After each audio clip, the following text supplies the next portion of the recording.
70 milyong piso, iyan ang perang isinuko ko, mga kababayan, para sana sa kinabukasan ng anak ko, ngunit naging kabayaran ito sa kasinungalingan sa pagtataksil ng sarili kong asawa. Isipin nyo, tinawag niyang collateral damage ang aming anak. Ang hiya, ang sakit, para kaming balakid. Ako, isang engineer. Binuo ko ang aming tahanan. Pinaghirapan para sa pamilya. Akala ko, ilaw ng tahanan, si Elena. Ang totoo, siya ang nagplano. Ang bahay na pangarap ko, naging abo. Walang pakialam, pero may lihim na yaman kami. Hindi pera, kundi ang mata at babala ng anak ko. Ang munting tinig ni Junjun, iyon ang nagligtas sa amin. Doon kami kumapit. At ang abogada ng aking ama, siyang naging trump card. Hindi ito paghihiganti, ito ay tungkol sa dangal, sa katarungan. Isang aral para sa lahat, na ang kabutihan, sa huli, ang mananaig. Hindi ako mananahimik. Kung nakaranas kayo ng matinding pagtataksil, kung kailangan nyo ring lumaban, kwentuhan mo ako. Mag-comment sa ibaba. Saan ka nanonood? I-like at i-share. Sama-sama tayo. Kabanata 1. Ang babala ni Junjun, isinuko ko ang lahat. Ang 70 milyong piso. Tama po ang narinig ninyo. 70 milyong piso. Ang perang iyon, ang dapat sana ay para sa kinabukasan ng aking anak. Ang perang magsisilbing puhunan para sa aming bagong simula. Ngunit sa huli, naging kabayaran ito sa isang buhay. Isang buhay na punong-puno ng kasinungalingan. Sa isang pagtataksil na hinding-hindi ko inakala, ibinahagi ko ang kwentong ito. Hindi para magyabang, hindi rin para balikan ang sakit, kundi para maintindihan ninyo bakit kailangang isuko ang ganoong kalaking halaga. Ang perang siguro, mula sa bahay na sinunog niya, at mula sa buhay na plano niyang kunin sa amin. Hindi niya iyon nakuha, at hinding-hindi niya iyon makukuha kailanman. Marahil, nagtatanong po kayo, bakit ko nga ba ginawa ang isang bagay na ganoon karadikal? Ang sagot ko ay simple lang, mga kaibigan. Dahil may mga bagay sa mundong ito, hindi matutumbasan ng kahit anong halaga ng pera, ang katapatan, ang pagmamahal, at higit sa lahat, ang buhay ng sarili mong anak. Walang katumbas iyon para mas maintindihan ninyo ang lahat. Hayaan ninyong ibalik ko kayo sa isang gabi, isang maulang gabi ng Huwebes. Ito ang gabing sumira at bumuo muli sa aking pagkatao. 15 taon na kaming kasal ni Elena. 15 taon. Akala ko, perpektong pagsasama. Isang matatag na pamilya. Nakatira kami sa isang magandang bahay, sa Quezon City. Ako mismo ang nagdisenyo niyan. Bawat sulok, bawat detalye. Pinangarap ko iyan para sa amin. At mayroon kaming anak na lalaki. Si Junjun, ang ilaw ng aming tahanan. Ako, isang engineer. Abogado naman siya, isang respetadong profesional sa paningin ng lahat. Kami ang larawan ng isang pamilyang Pilipino, matagumpay, masaya, ang bawat social gathering, bawat okasyon. Ipinapakita namin ang isang perpektong larawan. Pero ang hindi ko alam, ang lahat ng iyon ay isa lamang pagkukunwari. Isang napakahabang dula-dulaan, nagsimula ang lahat, doon sa Naya. Hinatid ko si Elena sa airport para sa kanyang business trip. Papuntang Cebu daw, gaya ng dati. Ang lahat ay normal. Ang amoy ng kape sa loob ng kotse, na palagi naming iniinom. Ang mahinang pagpatak ng ulan sa windshield. Ang mabilis niyang halik sa aking pisngi. Sige na, mahal, sabi niya. Sa Biyernes, ingat, mahal. Mahal din kita, sagot ko. Pinanood ko siyang maglakad palayo. Ang kanyang itim na blazer, ang kanyang buhok, maayos na nakatali, profesional, mapagmahal na asawa, mapagmahal na ina. Iyon ang akala ko. Wala akong nakitang bahid ng kasinungalingan sa kanyang mga mata. Wala akong naramdamang kakaiba. Wala akong hinala. Ngunit sa likod ng aming sasakyan, tahimik na nakaupo. Ang aking 8 taong gulang na anak, si Junjun. Isang batang hindi pala salita, ngunit sobrang mapagmasid. Siya ang tipo ng bata. Nakikita niya ang mga bagay, hindi napapansin ng karamihan. At sa gabing iyon, may nakita siyang hindi ko nakita. Habang papalabas na kami ng airport complex, bigla niyang hinawakan ang braso ko. Hindi isang simpleng tapik, kundi isang mahigpit, nanginginig na hawak. Ang kamay niya, sobrang lamig. "Tatay!" Mahina niyang sabi. Ang kanyang tinig, halos hindi marinig. "Bakit, anak?" Sinulyapan ko siya. Sa rearview mirror, ang kanyang mukha, maputla ang kanyang mga mata, nanlalaki sa takot.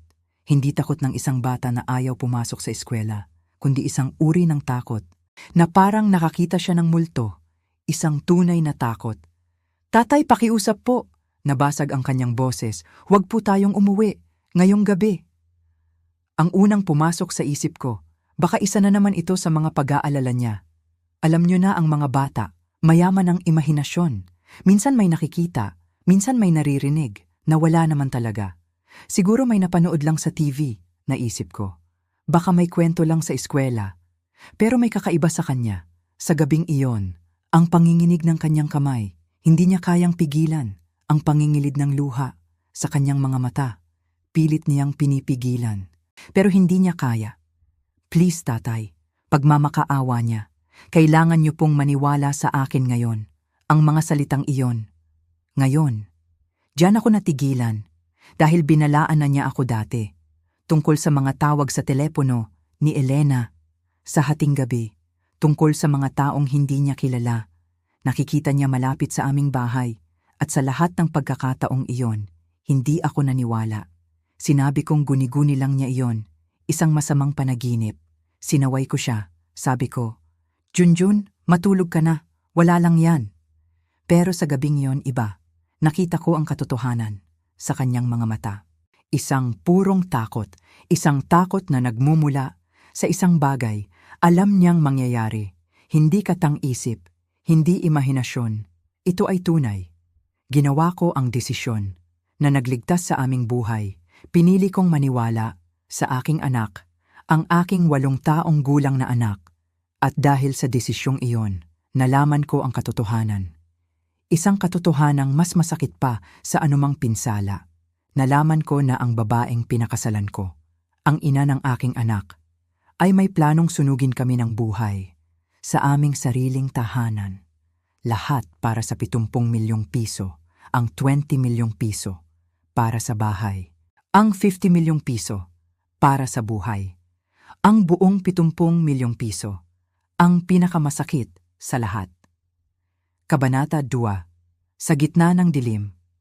Nagmaneho ako palayo sa maliwanag na mga ilaw ng airport, palayo sa highway na punong-puno ng sasakyan. Pumasok kami sa mga pamilyar na kalye ng aming subdivision sa Quezon City. Ngunit sa pagkakataong ito, hindi pamilyar ang pakiramdam. Mayroon itong bigat, isang malamig na pangamba na gumagapang sa aking balat. Bawat poste ng ilaw na aming nadadaanan ay parang isang testigong nagmamasid sa aming pag-alis mula sa landas na dapat naming tahakin, ang landas pauwi. Pero hindi kami umuwi. Sa halip, lumiko ako sa isang maliit at tahimik na iskinita. 2 kanto lang ang layo mula sa aming bahay. Isang lugar na madilim, halos walang ilaw, natatakpan ng malalagong sanga ng isang malaking puno ng mangga. Dito, pinatay ko ang makina ng sasakyan, pinatay ko ang lahat ng ilaw. At kami ay naghintay, umupo kami. Sa gitna ng katahimikan, napakadilim. Tanging ang mahinang pagpatak ng ulan. Sa bubong ng kotse, ang aming naririnig, ang bawat patak, parang pumapatak. Sa aking isip, si Junjun, na kanina ay nanginginig sa takot, ay nakasandal na ngayon. Sa bintana, ang kanyang paghinga, malalim at marahan. Alam kong pagod na ang munting katawan niya mula sa lahat ng tensyon, sa lahat ng takot na kanyang naramdaman. Pinagmasdan ko siya sa dilim at isang matinding pagmamahal at lungkot ang bumalot sa aking puso. Paano ko hahayaang maranasan ng isang 8 taong gulang na bata ang ganitong klase ng takot? Isang takot na hindi ko maintindihan, isang takot na hindi ko maipaliwanag. At paano kung nagkamali lang siya? Ang tanong na ito, paulit-ulit, sa aking isip. Habang lumilipas ang mga minuto, nagsimulang maglaro ang aking isip. Ako ay isang engineer. Sanay akong mag-isip ng may lohika, batay sa datos at ebidensya. At sa sandaling iyon, ang tanging ebidensya ko ay ang takot sa mga mata ng aking anak. Ang isang bata, nagsimula akong makaramdam ng hiya para akong isang hangal, nagtatago sa dilim. Dahil lang sa isang masamang panaginip ng isang bata. Baka naman, naisip ko, may napanood lang siyang pelikula. Baka may narinig siyang kwento mula sa kanyang mga kalaro. Ang isip ko ay gumagawa ng 1,000 rason para kumbinsihin ang sarili ko na mali ang desisyon kong ito. Na mali ang pagtatago namin dito. Tumingin ako sa aming bahay mula sa malayo. Ang ilaw sa sala namin ay nakabukas, nagbibigay ng mainit at kaaya-ayang liwanag. Ang asul na pintuan, na ako mismo ang pumili ng kulay, ang mga halaman na inalagaan ni Elena. Ang lahat ay mukhang normal, mukhang payapa, mukhang ligtas. Siguro anak, na mali ka lang ng dinig. Bulong ko sa natutulog na si Junjun. Siguro dapat na tayong umuwi. Ngunit sa sandaling iyon, biglang napamulat si Junjun para siyang narinig ang aking pag-aalinlangan. Kahit sa kanyang pagtulog, umiling siya, mabilis, at muling bumalik ang takot sa kanyang mga mata. Mas matindi pa. Huwag po, tatay. Pakiusap niya. Ang kanyang boses, nanginginig pa rin. Pakiusap, sandali na lang po. Ang desperasyon sa kanyang boses, ang pumigil sa akin. Isinara ko ang aking bibig at muling tumingin sa kalsada. Tama na, sabi ko sa sarili. Tama na ang pag-aalinlangan. Ipinangako kong maniniwala sa kanya. At tutuparin ko yon, anuman ang mangyari. Lumipas pa ang 1 oras, halos mag-alas 11 na ng gabi. Ang pakiramdam ng pagiging katawa-tawa ay lalo pang lumalakas. Ang lamig ay kumakagat na sa aming mga buto. Ngunit nanatili kami, naghihintay para sa isang bagay na hindi namin sigurado kung ano. At pagkatapos, may nakita ako. Hindi mga ilaw ng sasakyan, isang madilim na anino, isang itim na van, gumagapang sa kalye. Walang nakabukas na ilaw, dahan-dahan, parang isang mandaragit sa gabi. Walang plaka sa harapan, wala man lang, dumaan ito sa 2 bahay. At pagkatapos, bumagal ito, huminto ito. Sa tapat mismo ng aming bahay, biglang kumabog ng malakas ang aking dibdib. Ang lahat ng pag-aalinlangan ko ay biglang naglaho na parang bula. Pinalitan ito ng isang malamig na yelo na gumapang sa aking mga ugat. Ito na ang sinasabi ng anak ko. 2 lalaki ang bumaba mula sa van, nakaitim na damit, nakasuot ng hoodie na tumatakip. Sa kanilang mga mukha, ang kanilang mga kilos ay may layunin. Walang pag-aalinlangan, walang nerbiyosong pagsulyap sa paligid. Mukha silang mga propesyonal. Sino po sila, tatay? Nanginginig na bulong ni Junjun, na ngayon ay gising na ang kanyang boses, halos hindi marinig, hindi ako makasagot. Tanging ang mga salita ni Junjun ang umalingaw-ngaw sa aking isip. Paulit-ulit, yung mga masasamang tao na kausap ni Inay. Ngayon alam ko, totoo ang kanyang babala, totoo ang kanyang takot. Pinanood ko silang maglakad sa aming driveway na para bang pag-aari nila. Ang lugar, inaasahan kong sisirain nila. Ang kandado, babasagin. Ang bintana, kinuha ko ang aking telepono. Handa nang tumawag sa 911.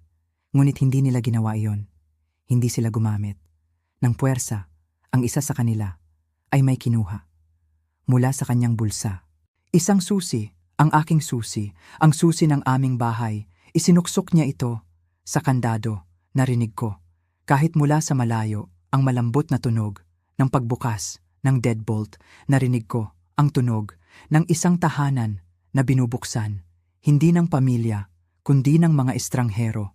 Pumasok sila sa loob ng aking bahay, ang aming bahay, ang tahanan na akala ko ay ligtas. Paano? Basag ang aking boses. Paano sila nagkaroon ng susi?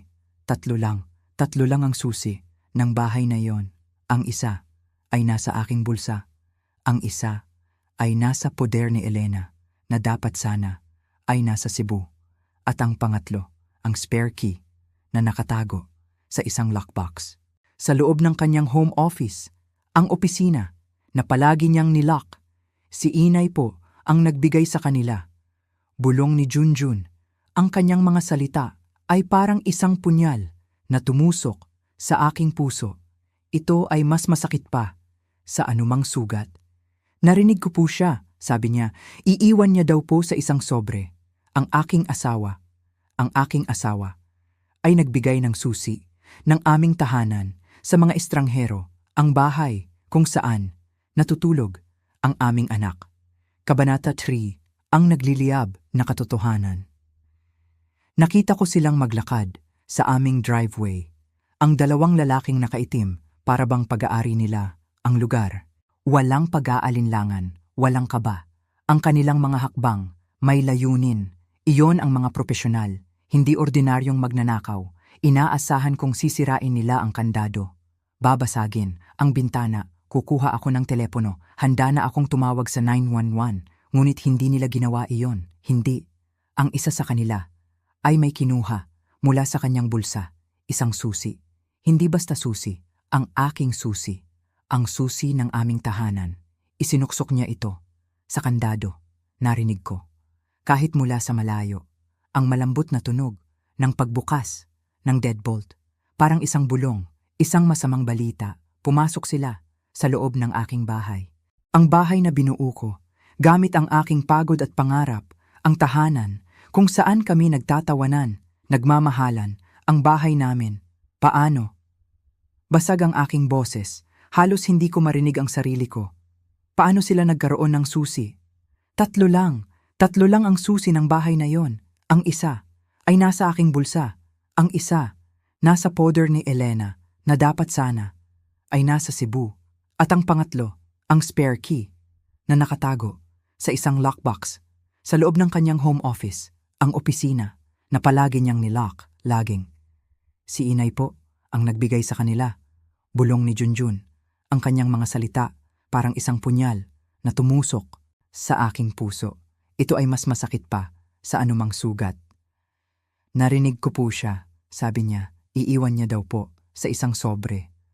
Ang aking asawa ay nagbigay ng susi ng aming tahanan sa mga estranghero, ang bahay kung saan dapat sana ay natutulog ang aming anak, ang sarili niyang anak, ang totoo. Ngayon, ikinumpirma ni Junjun ang pinakamasamang hinala.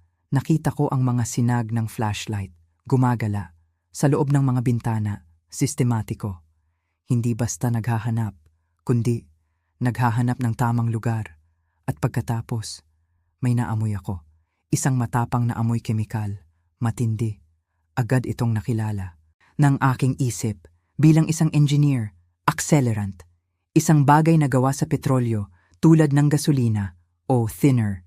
Hindi natural gas, hindi aksidente, biglang may umusok mula sa iba't ibang bintana nang sabay-sabay, isang profesional na trabaho, maramihang ignition points, binuhusan nila ang buong bahay. Malamang ay tinanggal na rin nila ang mga smoke detector para walang babala, para walang makakita, walang makaalam. Isang kulay kahel na liwanag ang biglang sumiklab sa loob, mabilis. Masyadong mabilis para maging isang aksidente. Ang apoy kumalat na parang uhaw na uhaw. Dinilaan nito ang mga bintana, ang mga salamin, nababasag. Dahil sa matinding init, ang ingay ng pagkaluskos, ng kahoy, ng salamin, parang nilalamon ang aming buhay. Ang dalawang lalaki, kalmadong lumabas, hindi nagmamadali, sumakay sila, pabalik sa van at nawala. Sa kanto, parang walang nangyari, parang isang ordinaryong gabi. Ang bilis, ang linis ng kanilang trabaho. At sa sandaling iyon, umalingaw-ngaw ang mga sirena. Sa di kalayuan, may ibang kapitbahay na ang tumawag sa 911. Kinuha ko ang aking telepono. Nanginginig, idinyal ko ang mga numero. Sunog po, sabi ko. Sa 1340 North Lake City Way. Fully engulfed. Ibinaba ko ang tawag. Bago pa sila makapagtanong, kailangan kong mag-isip. Hindi pa ako handa. Ipaalam sa mundo na kami ay buhay, Dumating ang mga bumbero. Sumisigaw, naglalabas ng mga hose. Ngunit alam kong huli na ang lahat. Ang bahay, nasusunog, ng napakainit, napakabilis. Ang 20 taon ng aking pagod, ng aking pangarap, ay nagiging abo sa aking harapan. Hindi ko na makilala ang aking tahanan. Narinig ko ang mahinang paghikbi ni Junjun. Sinabi ko po sa inyo, tatay, sabi niya. Sinabi ko po sa inyo. Hinila ko siya palapit sa akin, isinubsob ang kanyang mukha sa aking balikat para hindi na niya makita. Ang nagliliyab na apoy, ang pagkasira ng aming buhay. Iniligtas mo tayo, anak, sabi ko. Ang aking boses, nanginginig sa halo-halong pasasalamat at galit. Iniligtas mo ang ating buhay at totoo iyon. Kung kami ay nasa loob, kung kami ay natutulog, malamang nilak nila kami. Siguro ay mayroon lang kaming 2 minuto o baka wala pa. Ang aking 8 taong gulang na anak, ang aking munting si Junjun, ang nagligtas sa amin mula sa pagsunog ng buhay. At ang taong nagplano ng lahat ng ito ay ang kanyang sariling ina, isang katotohanang ayoko sanang paniwalaan, pero kitang-kita ko. Mula sa aming tagong lugar, isang blok ang layo, pinanood namin ang paglamon ng apoy sa lahat ng aming pinaghirapan, ang bawat piraso ng kahoy na pinili ko, ang bawat disenyo na iginuhit ko, ang bawat sulok ng bahay na puno ng alaala, Nina, Junjun at Elena. Lahat ay nagiging itim na usok na umaakyat sa madilim na kalangitan. Ang pakiramdam ay hindi mailarawan, isang halo ng kawalan ng pag-asa, pagkalito at isang namumuong galit na hindi ko pa naramdaman sa buong buhay ko. Ang bahay, hindi lang isang estruktura, iyon ang aming santuwaryo, ang lugar ng kapayapaan, at ang santuwaryong iyon ay sinira, hindi ng isang aksidente, kundi ng isang sinadyang pagtataksil habang ang mga bumbero ay abala sa pagapula sa apoy na alam kong hindi na nila kayang kontrolin. Isang pamilyar na tunog ang aking narinig, isang Uber, ang huminto malapit sa police line. At mula roon, bumaba si Elena, ang aking asawa. Nakatayo siya roon, pinapanood ang nagliliyab na mga guho ng aming tahanan. At pagkatapos, nagsimula ang kanyang pag-arte, isang palabas na karapat-dapat manalo ng FAMAS Award. Diyos ko, ang pamilya ko! Sigaw niya, ang kanyang boses, puno ng pekeng pagkataranta. Tonyo, Junjun! Tumakbo siya, papalapit sa bahay. Ang kanyang mga takong, tumutunog sa basang kalsada, isang pulis, ang humarang sa kanya bago pa siya makalapit ng husto. At doon, bumagsak siya. Sa mga braso ng pulis, humahagulgol, hinawakan ko ang manibela ng napakahigpit, ang aking mga buko, namumuti na. Pinanood ko ang bawat kilos niya, bawat pekeng luha, bawat hikbi. Ang babaeng ito, ang babaeng kasama kong natulog sa loob ng 15 taon, ay isang halimaw na nagtatago sa ilalim ng pamilyar na mukha. Lumapit ang fire chief sa kanya. Ma'am, sabi ng hepe, wala pa po kaming nakikitang anumang labi. Masyado pong matindi ang apoy. Tumingala si Elena, ang kanyang maskara, kumakalat na sa kanyang mukha, pero dapat nandoon sila. Nag-text sa akin si Tonyo ng Good Night Kabanata 4, ang pagtuklas sa lihim ng nakaraan. Matapos ang sunog, ang aming bahay nagiging abo, kasama ng aming mga pangarap, ng aming mga alaala, pero kami, ligtas at buo, hindi ko maipaliwanag. Ang pakiramdam, halo-halong pasasalamat at galit. Ngunit may isang bagay, agad na pumasok sa aking isip. Hindi ako pwedeng lumapit sa pulis. Ngayon, bakit? Dahil alam ko, ang mangyayari, ito ay magiging salita ko, laban sa salita ni Elena. Si Elena, ang perpektong babae sa mata ng publiko, ang nagdadalamhating balo na umuwi galing sa business trip, may alibi, nakita siya ng mga kamera sa airport. Sino ang paniniwalaan nila? Isang ama na may malalim na galit o isang nagdadalamhating asawa na may malinis na record?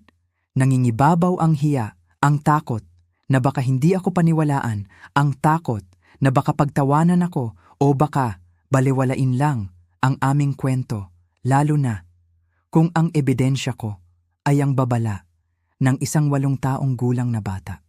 Alam kong maraming victim, lalaki man o babae, ay hindi pinaniniwalaan.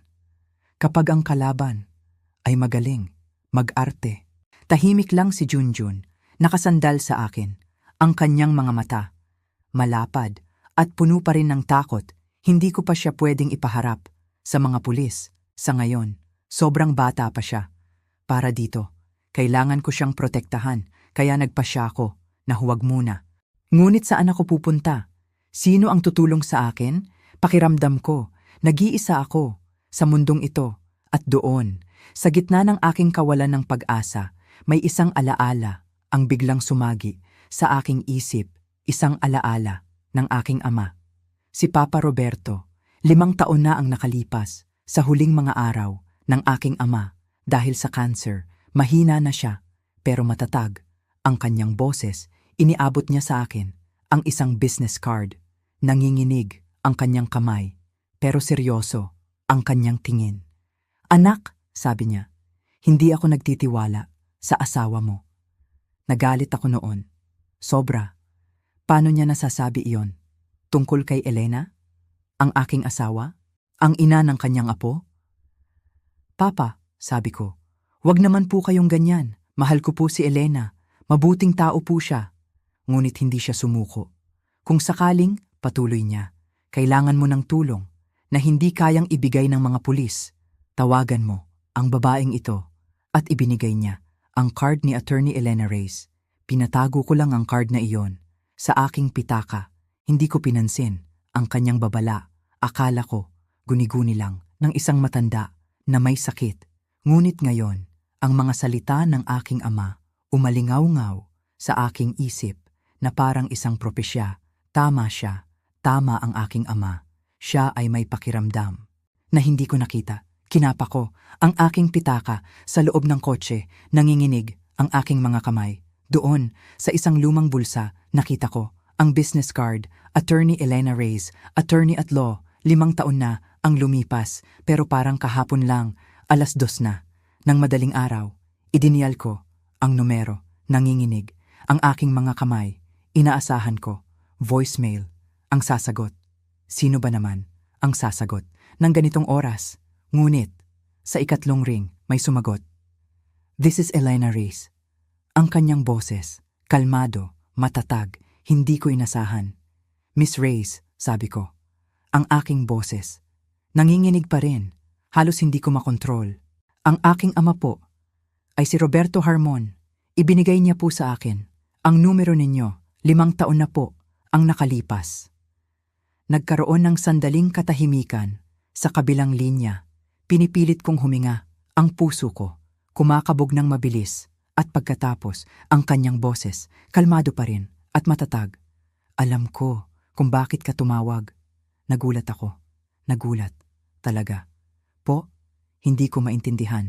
Binalaan na ako ng iyong ama na maaaring dumating ang araw na ito. Patuloy niya. Hindi siya kailanman nagtiwala kay Elena. Anong nangyari, Tonyo? Kilala niya. Ang pangalan ko. Hindi ko pa nga nasasabi. Ang pangalan ko. Kilala niyo po ako? Tanong ko, nagtataka. Sinabi sa akin ng iyong ama ang lahat. Sagot niya. Ang kanyang tinig, puno ng pag-unawa. At hiniling niya, nabantayan kita mula sa malayo. Magkwento ka, mabilis. At doon, sa loob ng banyo, ng isang murang motel, habang natutulog, ang aking anak sa kabilang kwarto. Ikinuwento ko ang lahat. Ang babala ni Junjun, ang van na nakaitim, ang susi na ibinigay ni Elena, ang nagliliyab na bahay, ang kanyang pag-arte sa harap ng mga pulis. Bawat salita, lumabas mula sa akin isang ilog ng sakit, ng galit, ng pagtataksil, nabasag ang aking boses sa bawat detalye. Ngunit patuloy ako, nagsasalita. Tahimik lang si Attorney Reyes, nakikinig. Hindi siya sumasabat, hindi rin naghuhusga. Tanging ang tunog ng kanyang paghinga ang maririnig sa kabilang linya Nang matapos ako, may sandaling katahimikan. Huwag ka munang pumunta sa pulis, sabi ni Attorney Reyes. Ang kanyang boses, may bigat, ngunit may katiyakan. Kailangan nila ng matibay na ebidensya, hindi lang testimonya ng isang bata. Tama siya. Alam ko iyon. Bilang isang engineer, alam kong kailangan ng patunay, ng konkreto, hindi lang kwento. Pero wala pa po akong ebidensya, sabi ko. Ang aking tinig, puno ng kawalan ng pag-asa. Wala po kaming hawak. Ngumiti siya. Sa kabilang linya, narinig ko ang tunog ng kanyang paghinga. Wala pa, sabi niya, pero alam ko kung saan eksaktong magsisimula ang kotse ng asawa mo sa airport. Nagulat ako. Paano niya nalaman? Ang detalye na iyon, ang aking ama. Tunay ngang magaling, napakagaling ng aking ama sa pagpili ng kanyang mga pinagkakatiwalaan. Tuwis Savo ng madaling araw. Patuloy ni Attorney Reyes, iiwan mong natutulog si Junjun sa nakalock na kwarto ng motel. Magmaneho ka pabalik sa Naya, ang multi-level parking garage. Doon mo hanapin ang kanyang sasakyan. Ang silver na Honda CR-V. Nanginginig ako sa aking kinauupuan. Pero nakaramdam din ako ng kakaibang lakas. Ito na, may pag-asa. Pero Miss Reyes, tanong ko, ano ang hahanapin ko? Kung may itinatago siya, sabi niya, kung may plano talaga siya, may ebidensya na mag-iiwan ng bakas, lalo na kung kasama niya ang ibang tao, mga komunikasyon, mga dokumento, mga resibo. Hanapin mo kung ano ang hindi gusto niyang makita ng iba. Pinag-iisipan ko ang kanyang mga salita, ang kanyang utos. Delikado po ba ito? Tanong ko. Oo, Tonyo. Delikado, sabi niya. Hindi niya ito nilubayan, pero kailangan natin ito para sa katarungan, para sa anak mo, at para sa iyo. Naisip ko, si Junjun, ang kanyang mukha, na puno ng takot, ang kanyang mga mata, na nagmamakaawa. Wala akong ibang pagpipilian. Ito ang laban ko. Ito ang laban namin. Kung sakaling, patuloy ni Attorney Reyes, may makita ka, huwag kang mag-atubili. Kunan mo ng litrato, ang lahat, ipadala mo sa akin, sa email. May ibibigay akong secure email address. At kung may pisikal na ebidensya, kunin mo, huwag mong iwanan. Opo, sagot ko. Matatag na ang aking boses. Nagkaroon na ako ng layunin. Hindi na lang basta nagtatago. Bukasan, mita tayo. Sa opisina ko. Ng umaga, sabi niya. Sa eskolta, ipapadala ko ang direksyon, gamit ang text. Ingat ka, Tonyo. Ingat kayong mag-ama. Ibinaba ko ang tawag.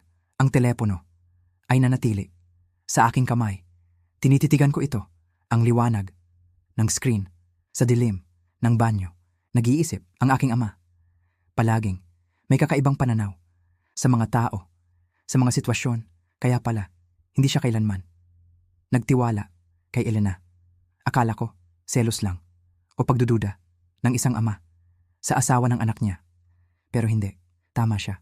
Ang aking ama, sa huli, ang nagbigay ng gabay, ang nagbigay ng solusyon mula sa kanyang libingan. Lumabas ako mula sa banyo, tahimik, walang ingay. Nakalock ang pinto ng kwarto kung saan natutulog si Junjun. Huminga ako ng malalim.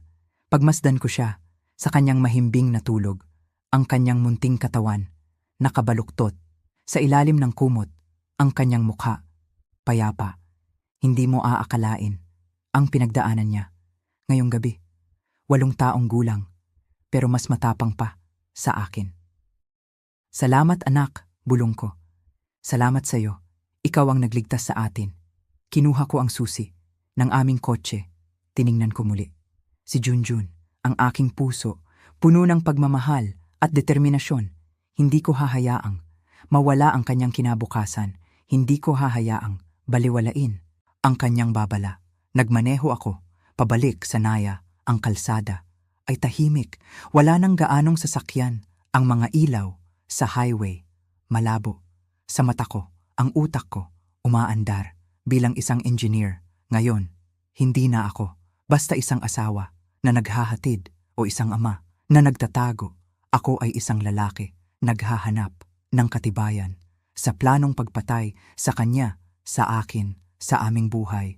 Ang multi-level parking garage ng Naya, halos walang laman ang bawat ugong ng hangin, ang bawat pagkutitap ng fluorescent light ay nagpapalakas sa tensyon, sa takot na aking nararamdaman. Level 3, Section B. Doon ko natagpuan ang silver na Honda CR-V, ang kotse ni Elena. Nakaparada, tahimik, parang walang masamang tinatago. Umupo ako sa loob ng aking sasakyan, ilang minuto, nakatitig lang sa kotse niya. Paano kung wala akong makita? Paano kung nagkamali kaming lahat? Paano kung... Tama, ang unang pag-iisip ko, naguni-guni lang ito ng bata, ang boses ni Junjun. Umalingaw-ngaw sa aking isip. Narinig ko po siya, tatay. Iyon lang, ang kailangan ko. Ang kanyang boses, ang kanyang takot, ang kanyang babala, iyon ang magpapatatag sa akin. Bumaba ako. Mula sa aking sasakyan, nasa keychain ko. Para sa trabaho, ang spare key ng kotse niya. Isang emergency backup na hindi niya alam na mayroon ako. Isang maliit na sekreto na ngayon ay gagamitin ko. Binuksan ko ang pinto ng driver's side at pumasok sa loob. Ang unang sumalubong sa akin ay ang kanyang pabango, ang pamilyar na amoy ni Elena, at kasunod nito ang amoy kemikal, ang parehong accelerant na naamoy ko mula sa aming nasusunog na bahay. Hindi ito guni-guni, hindi nagkamali ang aking anak, hindi nagkamali ang aking ama. Ang katotohanan ay nasa harapan ko at oras na para harapin ko ito. Kabanata 5, ang mga ebidensya ng pagtataksil. Nagsimula ako sa paghahanap. Sa loob ng kotse ni Elena, sistematiko, parang isang engineer na naghahanap ng problema, ng solusyon. Hindi ko hahayaang may matakpan, bawat sulok, bawat piye, sisilipin ko. Una, ang glove compartment, puno ng resibo, ng gamot, ng kape, mga walang kwentang papel, walang kakaiba. Sumunod, ang center console, mga CD, mga lumang lipstick, wala pa rin. Pero hindi ako susuko, ang puso ko, kumakabog ng mabilis. Ang lamig ay gumagapang sa aking mga ugat. Pakiramdam ko, mayroon akong makikita. Kailangan. Nagsimula akong sumilip sa ilalim ng mga upuan. Gamit ang flashlight ng aking telepono. Ang upuan ng driver, wala. Ang upuan ng passenger, doon, sa ililalim ng upuan ng passenger, may nakapakong plastic, isang bagay. Nakatago, maingat, hinila ko, ito palabas, isang cellphone, luma. Hindi niya karaniwang telepono, isang burner phone, agad kong kinilala. Ang ganitong uri ng telepono, ginagamit ng mga taong may gustong itago, may gustong ilihim. Binuksan ko ito, 15% na lang ang baterya. Kailangan kong magmadali, isang kontak lang, ang nakasave. Carlo, ang pangalan. Nagduda ako. Sino si Carlo? Binuksan ko. Ang mga mensahe, ang mga sumunod na nabasa ko, ang unti-unting pumatay sa kung anumang natitirang pagmamahal o pagdududa na mayroon ako. Para kay Elena. 5 araw na ang nakalipas mula kay Elena. Hindi ko na kayang mabuhay sa kasinungalingan na ito. Gusto ko nang makasama ka. Carlo, ang aking asawa ay may kalaguyo, ang sakit. Ngunit hindi ko na pinansin yon. Mas matindi pa. Ang kasunod, sagot ni Carlo. Kung ganoon, gawin mo na. Ang insurance money, isang panibagong simula. Sagot ni Carlo. Tumalon ang aking puso. Insurance money? Ito na. Ang kumpirmasyon. 4 na araw na ang nakalipas mula kay Elena. Natatakot ako. Paano kung may magkamali? Mahal, nakahanap na ako ng mga tao, mga profesional. Gagawin nilang mukhang depekto sa gas system niya, sa sarili niyang disenyo. Walang maghihinala sa pagkakamali ng isang engineer. Gumuho ang aking mundo. Ginagamit niya ang aking propesyon, ang aking galing, laban sa akin. Ginagawa niyang armas ang aking pinaghirapan, ang gas system na idinisenyo ko para sa aming kaligtasan, para sa aming proteksyon. Ito ang gagamitin niya para patayin kami. 3 araw na ang nakalipas mula kay Elena. Nakuha ko na ang 500,000 na cash. Good girl, iwanan mo ang susi. Sa ilalim ng doormat, sa likod, sila na ang bahala sa lahat sa Huwebes ng gabi. 500,000 piso ang down payment para sunugin ang aming buhay, ang aking bahay, at ang susi ng aming tahanan, ibinigay niya. Sa mga mersenaryo, nagpatuloy ako sa pag-scroll, ang aking mga kamay, nanginginig, ang aking mata, halos hindi na makabasa dahil sa luha na nagbabanta, na umagos at doon nakita ko ang mensaheng sumira sa aking kaluluwa, ang mensaheng hinding-hindi ko malilimutan mula kay Elena. Paano si Junjun? Ang sagot ni Carlo, ang mga salitang habambuhay, nababagabag sa akin. Collateral damage, mahal. Gusto mo ba ng bagong buhay o hindi? Collateral damage. At ang tugon ni Elena, ang pinakamasakit sa lahat. Hindi pwedeng may anak na walang ama. Hindi ko na kinaya. Nabitawan ko ang telepono. Bumagsak ito sa sahig. Ang aking ulo, umiikot. Hindi ito totoo. Pinilit kong intindihin ang nakita ko. Tinawag nila na collateral damage ang aming anak, ang sarili niyang anak, ang kanyang dugo at laman. Binuksan ko ang pinto ng kotse at sumuka sa semento ang asido. Mula sa aking sikmura ay hindi kasing pait ng katotohanang natuklasan ko. Ang ina niya ay pumayag na mamatay siya. Pinilit ko ang aking sarili na magpatuloy. Kailangan kong malaman ang lahat. 2 araw na ang nakalipas mula kay Carlo. Huwebes, 11 p.m. Nasa airport ka. Perpektong alibay. Ako naman, nasa gym. Maraming kamera. Hindi tayo mahuhuli. Huwebes ng umaga, mula kay Elena. Mahal kita, sagot ni Carlo. Mahal din kita, mahal. Ngayong gabi, malaya na tayo. Bukas, isa ka ng mayamang byuda. Sagot ni Carlo. Pinilit kong maghanap pa. Kailangan ko ng higit pa. Kailangan ko ng lahat. Sa glove box, isang resibo, cash withdrawal na 500,000. Lunes, may pirma ni Elena, ang down payment. Sa center console, mga dokumento ng life insurance. Tonyo Harmon, Pilipinas. Junjun Harmon, 50 milyong piso. Ang beneficiary, Elena Harmon. Ang kanyang pangalan. At sa trunk, ang pinakamasakit sa lahat, ang aking mga blueprints, ang disenyo ko para sa gas system. Ang aming bahay. Puno ito ng mga bilog na gawa sa pulang tinta at sulat kamay ni Elena. Sabotahe dito, gawing mukhang aksidente, isisi sa depekto ng disenyo. Pinag-aralan niya ang aking gawa. Sa loob ng maraming buwan, inaral niya ang aking pagiging engineer para gamitin itong sandata laban sa akin. Ginawa niyang armas ng pagpatay ang disenyo ko para sa aming kaligtasan. Kinunan ko ng litrato ang lahat, bawat text, bawat dokumento, ang mga blueprint. Ipinadala ko ang mga kopya sa isang secure email na ibinigay ni Attorney Reyes. Walang alinlangan at kinuha ko ang lahat ng pisikal na ebidensya. Ang burner phone, ang resibo, ang mga insurance paper, ang mga blueprint. Hindi ko ito maiiwan. Umupo ako sa aking sasakyan, nanginginig sa galit at sakit.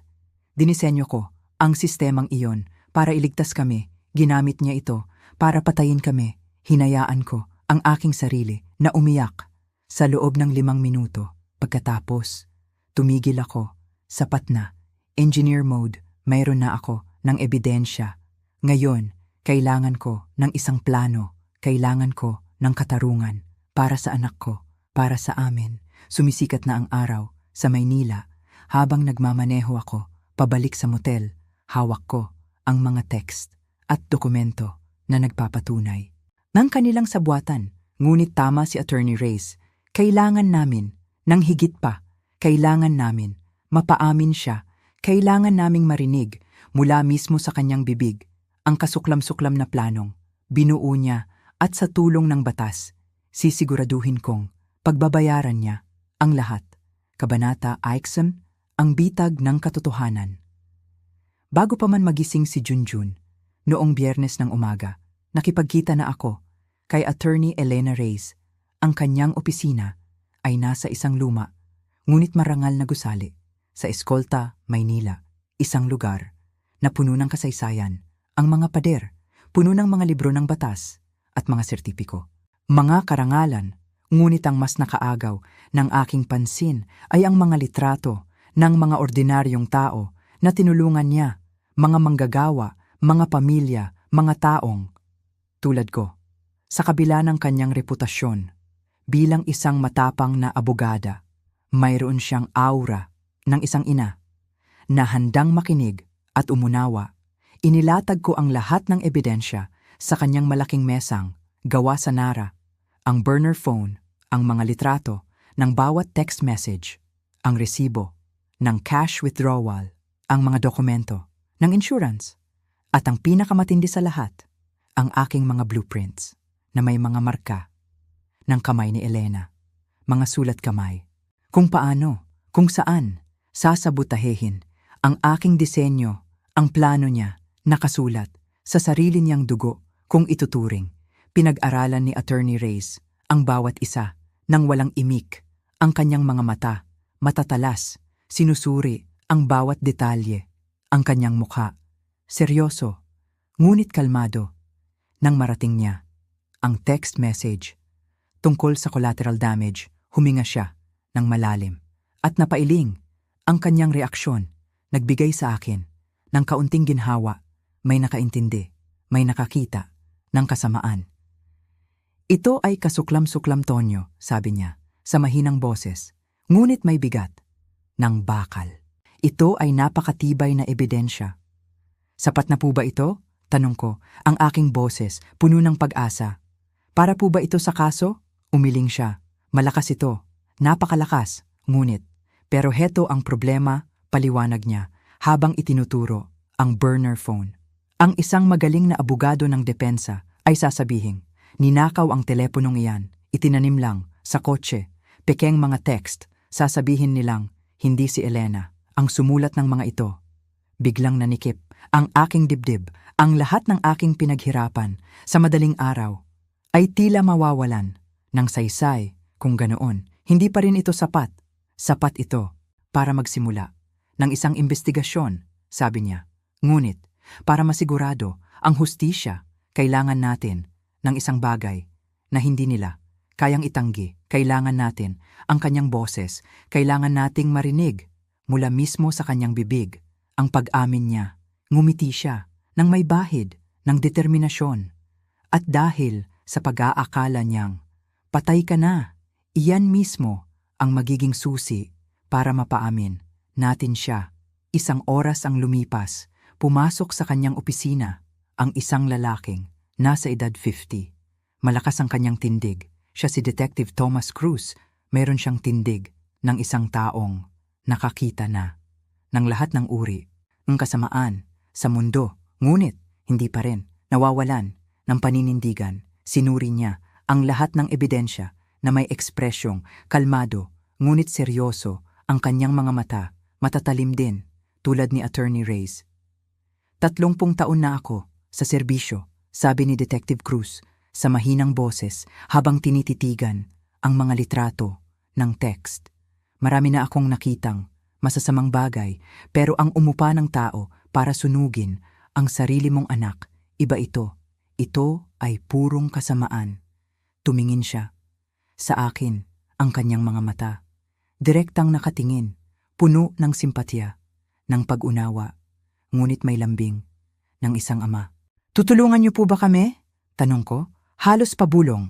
Ang totoo, may bahagi sa akin na natatakot na baka hindi ako paniwalaan, na baka isipin nilang isa lang itong away mag-asawa. Madalas, ang mga lalaking biktima ay hindi pinapaniwalaan dahil sa pagiging lalaki. Huwag mong isipin niyan, matatag niyang sabi. Wala akong pakialam sa kasarian. Ang mahalaga sa akin ay ang katotohanan. Tumingin siya sa akin. Muli, may anak din akong lalaki at ang asawa mo. Sinubukan niyang pumatay ng isang bata, iyan ang kaso at iyan ang lulutasin natin. Sa unang pagkakataon, mula noong gabing iyon, nakaramdam ako. Nang kaunting gumaan, meron na akong kakampi. May naniniwala sa akin, isang taong may badge at baril, isang taong may kapangyarihan upang tulungan ang katotohanan na lumabas. Kailangan natin ang confession, sabi ni Detective Cruz na sumasang-ayon kay Attorney Reyes. Matibay ang mga text na ito, pero kayang-kaya itong i-dispute ng isang magaling na abogado. Kailangan natin ang kanyang boses na umaamin na inupahan niya ang mga taong iyon. Paano? Tanong ko. Nag-iisip kung paano ito mangyayari. Lalagyan ka namin ng wire. Paliwanag niya. Isang maliit na body mic sa ilalim ng iyong polo shirt. Makikipagkita ka sa kanya sa isang pampublikong lugar. Ang team ko ay magiging undercover at ikaw ang magpapausa sa kanya. Sumingit si Attorney Reyes. Sabado ng umaga, 10:00, isang coffee shop sa Greenbelt, pampubliko. Maraming tao, maraming kamera. Tumango si Detective Cruz. Maglalagay ako ng mga pulis na magpapanggap na customer, ang barista, ang mag-asawa, sa kanto. Lahat sila ay mga tauhan ko. Ako naman ay nasa isang van sa labas, nakikinig sa audio feed. Pero akala niya, patay na ako. Sabi ko, bakit siya? Makikipagkita sa akin? Dito na pumasok ang henyo ng kanilang plano. Ngumiti si Attorney Reyes. Hindi sa iyo, siya makikipagkita. Kinuha niya ang kanyang telepono at mabilis na nag-type. Ipinakita niya sa akin ang screen. Ito ang ipapadala namin sa kanya mula sa isang numero na hindi niya kilala. Ang text ay nagbabasa. Mrs. Harmon, ako po si Fire Investigator Armstrong. Nakahanap po kami ng mga labi sa mga guho. Kailangan po naming pag-usapan ang identification at ang mga proseso para sa inyong insurance claim. Maaari po ba tayong magkita bukas, 10 a.m.? Nanlamig. Ang aking tiyan, mga labi, insurance claim, ang mga salitang iyon ay magpapatakbo sa kanya. Sa tingin niyo po ba ay pupunta siya? Tanong ko. Desperada siyang malaman kung kumpirmadong patay na talaga kayo. Sagot ni Attorney Reyes. Desperada siyang makuha. Ang perang yon, pupunta siya. Pinindot niya ang send. Naghintay kami. Ang 2 minuto ay parang 2 oras. At pagkatapos, nag-buzz ang kanyang telepono. Isang reply mula kay Elena. Opo, san po? Kailangan kong malaman tungkol sa pamilya ko. Mabilis na nag-type si Attorney Reyes. Marigold Coffee, Greenbelt 3:10 a.m. Isang pang-buzz. Ang sagot ni Elena. Darating ako. Tumayo si Detective Cruz. Kinagat niya ang pain. Sa hapon na iyon, nagsimula ang aking pagsasanay. Itinuro sa akin ni Detective Cruz kung paano isuot ang wire, kung paano magsalita ng malinaw para makuha ng mic. Hayaan mo siyang magsalita, bilin niya. Magtanong ka ng mga open-ended questions. Tanungin mo kung ano ang nangyari. Banggitin mo ang susi. Banggitin mo si Junjun. Banggitin mo si Carlo. Ang mga taong defensive, sila ang madalas na umaamin. Nagsanay ako, nanginginig ang aking mga kamay mula sa kama, sa motel. Pinapanood ako ni Junjun ang kanyang mga mata, puno ng pag-aalala. Magiging ligtas po ba kayo, tatay? Lumuhod ako sa harap niya at hinawakan ang kanyang mga kamay. Pangako, anak, magiging ligtas ako. Sa gabing iyon, habang mahimbing na natutulog si Junjun sa aking tabi, dilat ang aking mga mata, iniisip ko ang mangyayari kinabukasan. Haharapin ko ang babaeng minahal ko sa loob ng 15 taon, ang babaeng nagtangkang pumatay sa aming anak. Mayroon lang ako, isang pagkakataon para mapaamin siya, isang pagkakataon para sa hustisya, isang pagkakataon para tuparin ang pangako ko sa aking anak at sa sarili ko. Kabanata 8, ang paghaharap. Ang umaga ng Sabado ay dumating. May kasamang kakaibang katinuan sa hangin ng Makati. Para bang ang lahat ay posible Ngunit habang naglalakad ako, papasok sa Marigold Coffee, sa Greenbelt, na may wire, sa ilalim ng aking jacket, ang tanging nararamdaman ko ay ang bigat ng gagawin ko, pakiramdam ko, ang bawat hakbang ko ay may bigat na 1 tonelada. Dumating ako ng 9:45 a.m. gaya ng inaasahan. Puno ang coffee shop, mga pamilya, nagtatawanan, mga magkakaibigan, nagkwekwentuhan, ang ugong ng espresso machine, ang amoy ng bagong lutong tinapay. Ang lahat ay normal sa panlabas. Ngunit para sa akin, ang lugar na ito ay isang entablado para sa huling akto ng aming trahedya. Check, 1, 2. Narinig ko ang boses ni Detective Cruz sa aking nakatagong earpiece. Malinaw ang audio. Tonyo, naririnig ka namin. Roger, bulong ko habang nag-o-order ng kape. Ang barista, isang babaeng nakangiti, kumindat sa akin ng bahagya. Isa siya sa mga tauhan ni Detective Cruz, ang mag-asawa na nagbabasa ng dyaryo sa may bintana, ang lalaking may laptop sa kanto. Lahat sila ay pulis, nakapalibot, nakaabang. Hayaan mo siyang magsalita, Tonyo. Paalala ni Detective Cruz sa aking tenga. Mga bukas na tanong, hayaan mong siya ang magpaliwanag. Umorder ako ng kape. Nanginginig ang aking mga kamay.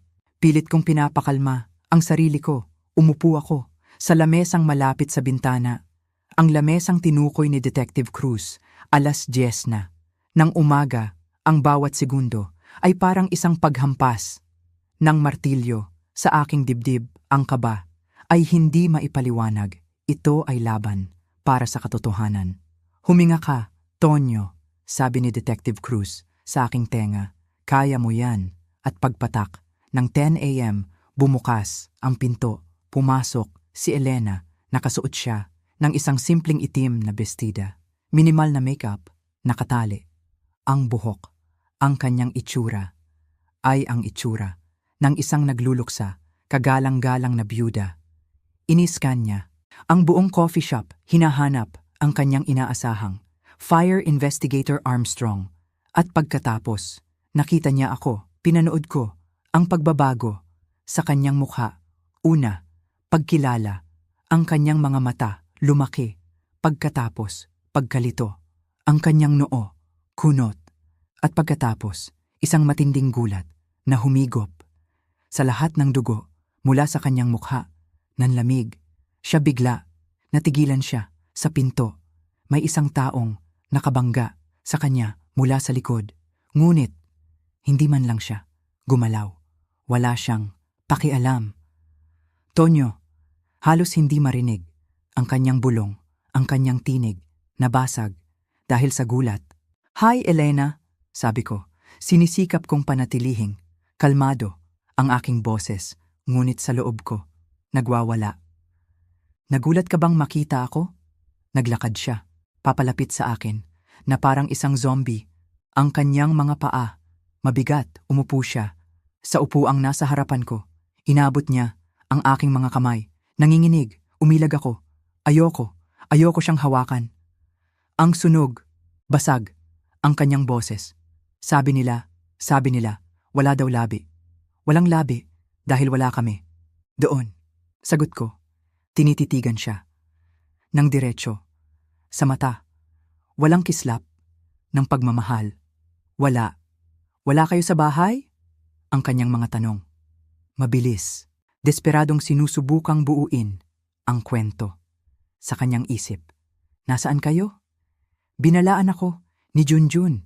Sabi ko. Ang aming 8 taong gulang na anak. Ang ating 8 taong gulang na anak ang nagligtas sa aming buhay. Laki ang kanyang mga mata. Si Junjun? Hindi siya makapaniwala. Ano ang sinasabi mo? Narinig ka niya sa telepono. Elena, Huwebes ng umaga, may pinaplano ka. Hindi ko na siya hahayaan magtago. Hindi ko alam ang sinasabi mo.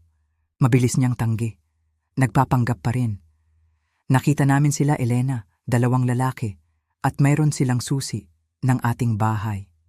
Inilapit ko ang aking mukha sa kanya. Ang ating susi. Baka mga magnanakaw lang yon, sabi niya. Ang kanyang boses. Tumataas na, nagiging defensive. Mga magnanakaw na may dalang susi at nagbuhos ng gasolina sa bawat kwarto? Ngayon, ako naman ang nagpapausa. Paano mo nalaman? Dahil isa akong engineer, Elena. Sagot ko, may diin sa bawat salita. Alam ko, ang amoy ng arson, katahimikan, ang kanyang isip, mabilis na umiikot, naghahanap ng paraan para makalusot. Ang kanyang tingin, gumagala sa paligid sa sandaling iyon. Inilabas ko mula sa aking jacket ang mga nakatuping papel. Iniplagay ko ito sa lamesa, mga printout, mga screenshot, ang mga text mula sa burner phone, bawat mensahe niya kay Carlo. Tinitigan ni Elena ang mga papel. Ang kanyang mukha naging kulay abo, walang kulay. Ang kanyang bibig, bahagyang nakabukas. Saan mo nakuha ang mga ito? Sa Honda mo, sa long-term parking, level 3, section B. Sagot ko. Ang bawat detalye, binibigkas ko ng malinaw. Pinakialaman mo, ang kotse ko. Sigaw niya, nagalit na ang kanyang tinig. Ginamit ko ang spare key. Sabi ko, ang susing, kinalimutan mong meron ako. Itinuro ko ang isang particular na text. Itong isa, iwanan mo ang susi sa ilalim ng doormat. Pinapasok mo sila. Sa ating bahay, Elena, ikaw ang nagbigay ng pahintulot para sunugin ang aming buhay. Itinuro ko. Ang isa pa, gawing mukhang depekto sa gas system niya sa sarili niyang disenyo. Nabasag ang aking boses, ang sakit ng pagtataksil ay umakyat sa aking lalamunan. Pinag-aralan mo ang aking trabaho para patayin kami. At ito, ang pinakamasakit sa lahat. Ipinatong ko ang aking daliri sa huling text, ang mga salitang hinding-hindi ko makakalimutan.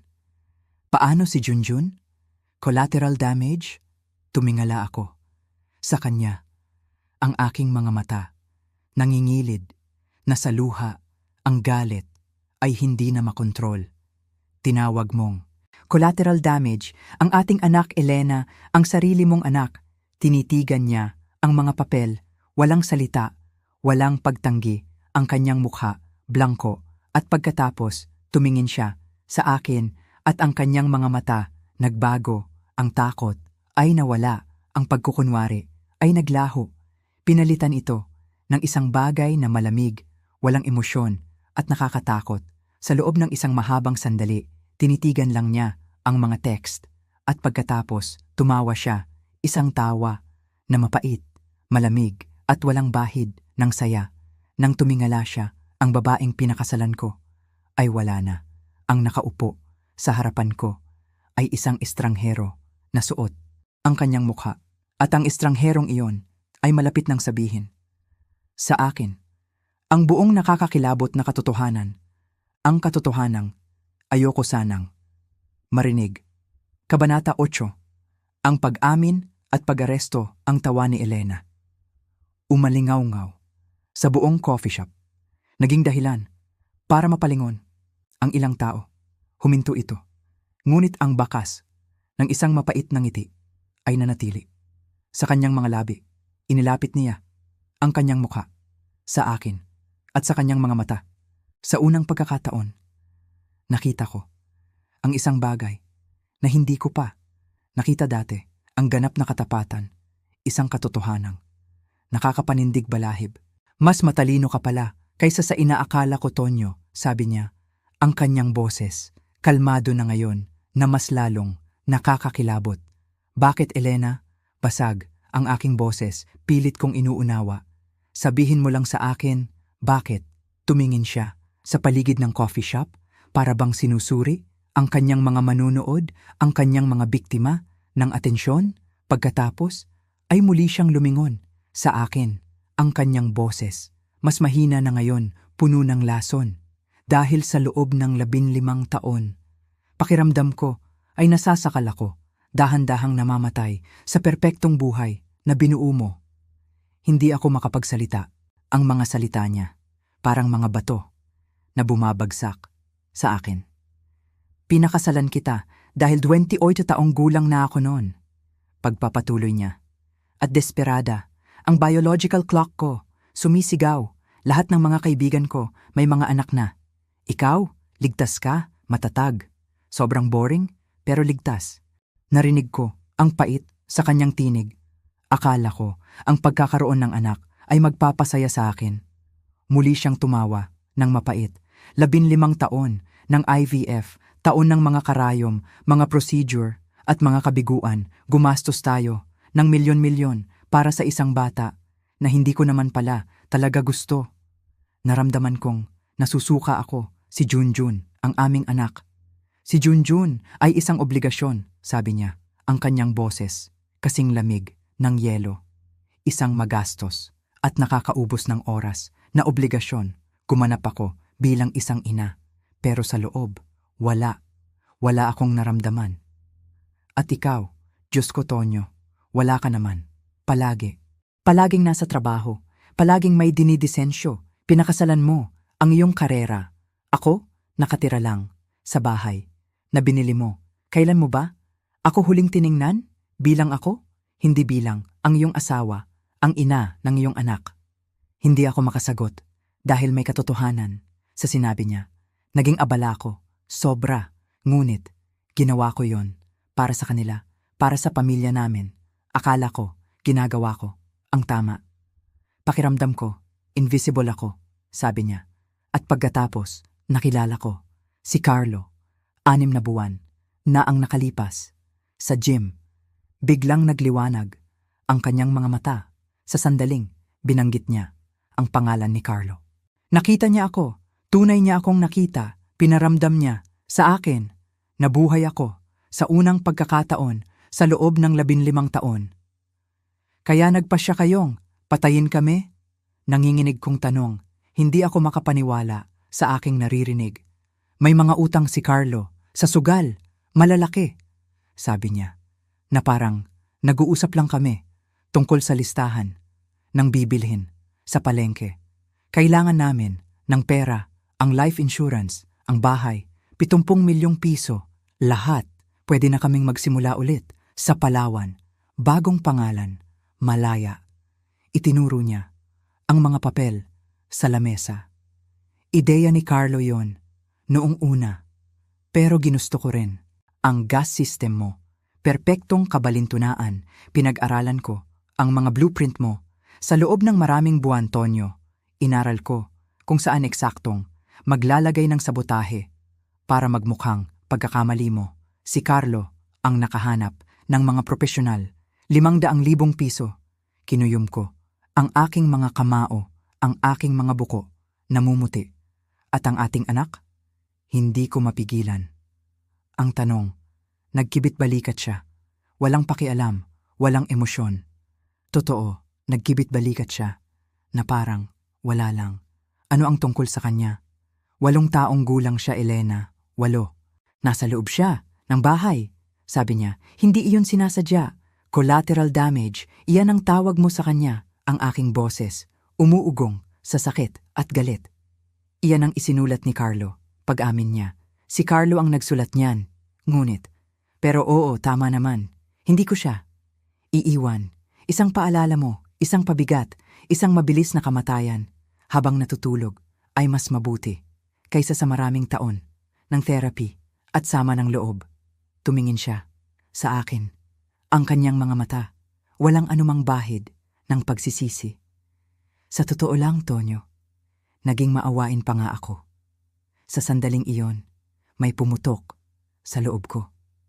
Hindi ko na kinaya, tumayo ako. Ang pag-urong ng aking upuan sa sahig ay gumawa ng malakas na ingay, nakatawag ng pansin. Maawain? Umaling-awngaw ang aking boses sa buong coffee shop. Ang mga tao ay napalingon sa amin. Susunugin mo ng buhay ang ating anak at tatawagin mong maawain? Umupo ka, Tonyo, pabulong niyang sigaw. Nakatingin ang mga tao. Wala akong pakialam kung sino ang nanonood. Inilapit ko ang aking mukha sa kanya. Sabihin mo ng malinaw kung ano ang binalak mong gawin. Namula ang kanyang mukha sa galit. Tumayo rin siya, tinapatan ang aking galit. Sige, gusto mong sabihin ko? Tumaas ang kanyang boses. Umalingaw-ngaw sa biglang tumahimik na coffee shop. Umupa ako ng 2 lalaki para sunugin ang bahay kasama ka at si Junjun sa loob. Gusto ko ng insurance money para magsimula ng bagong buhay kasama si Carlo. Pinag-aralan ko ang engineering mo para magmukhang pagkakamali mo. At oo, kailangang mamatay ang anak natin. Parte iyon ng plano. Ang buong coffee shop na tahimik lahat ay nakatingin sa amin na pagtanto niya. Ang kanyang ginawa, ang kanyang pag-amin, mabilis siyang umupo, ang kanyang mukha nanlamig. Nire-record mo ba ito? Oo, namutla ang kanyang mukha. Bahagya kong binuksan ang aking jacket, ipinakita ang wire na nakatape sa aking dibdib. Bawat salita, sabi ko. Detective, nakuha niyo ba yon? Mula sa pintuan ng coffee shop, pumasok si Detective Thomas Cruz. Itinaas ang kanyang badge. Bawat salita, Mr. Harmon, ang barista, nagtanggal ng kanyang apron at naglabas ng badge. Ang lalaki na may laptop, tumayo, may hawak na badge. Ang mag-asawa sa may bintana, parehong pulis. Pinalibutan nila ang lamesa ni Elena. Elena Harmon, pambansang pulisya ng Pilipinas, arestado ka. Tinridayor niyo ako, sigaw niya. Tumakbo siya, papunta sa pinto. Hinarangan siya. Nang isang pulis, inilabas ni Detective Cruz ang mga posas. Attempted murder ng 2 tao, conspiracy to commit murder, arson, insurance fraud. Sunod-sunod niyang sabi. Sana naging masaya kami, sigaw niya sa akin habang pinupusasan siya. Kami ni Carlo. Sana, nasa kustudiya na si Carlo Lawson, ma'am. Kalmadong sabi ni Detective Cruz. At nakikipagtulungan na siya sa prosecution. Natigilan siya, ang kanyang mukha, puno ng gulat. Ano? Hinuli namin siya kaninang umaga, sabi ko. Umamin na siya. Sa lahat, ibinigay niya ang mga pangalan ng mga arsonist. Ibinenta kanya Elena. Hindi niya gagawin iyon. Plea deal, ma'am, sabi ni Detective Cruz. 20 taon sa halip na habambuhay na pagkakakulong.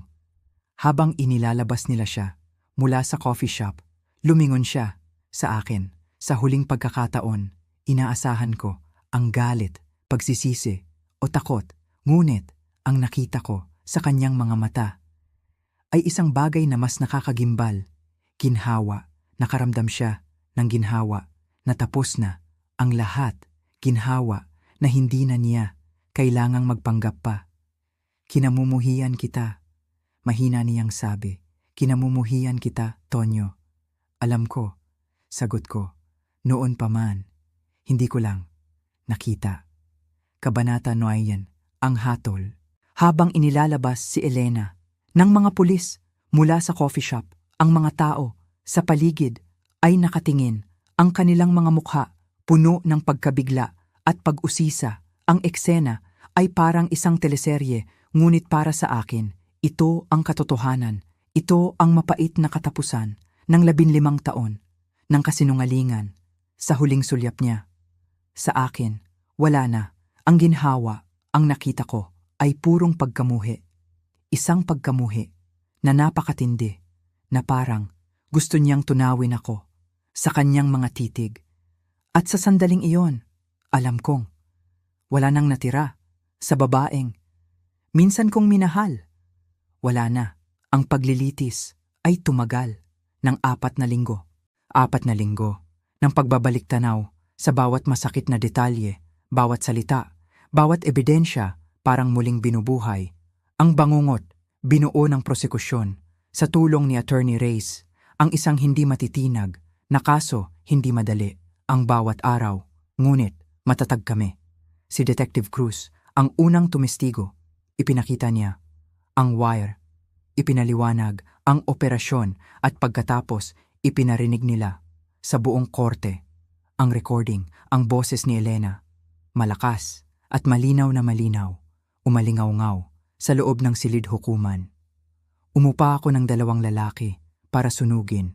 Ang bahay, gusto ko, ng insurance money, kailangang mamatay. Ang anak natin, parte iyon ng plano. Pinanood ko ang mga mukha ng hurado, ang kanilang mga ekspresyon nagbago mula sa pagkaseryoso patungo sa hindi makapaniwalang pagkasuklam. Ang ilan ay napapailing, ang iba ay nakatakip sa bibig. Hindi ko isinama si Junjun. Sa korte, sinigurado ni Attorney Reyes na protektado siya mula roon. Hindi niya kailangang maranasan ang sakit na ito. Ngayon, ngunit ako, kailangan kong nandoon, kailangan kong harapin ito para sa kanya, para sa amin. Sinubukan ng depensa ni Elena ang lahat. Pilit na pag-amin daw, hindi niya sinasadya. Emotional distress, pansamantalang pagkawala sa sarili. Ngunit ang bawat argumento nila ay gumuho kapag inilalatag na ng prosekusyon ang mga ebidensya mula sa kanyang kotse, ang burner phone, ang mga text, ang mga salita na nagpahinto sa aking puso. Paano si Junjun? Collateral damage.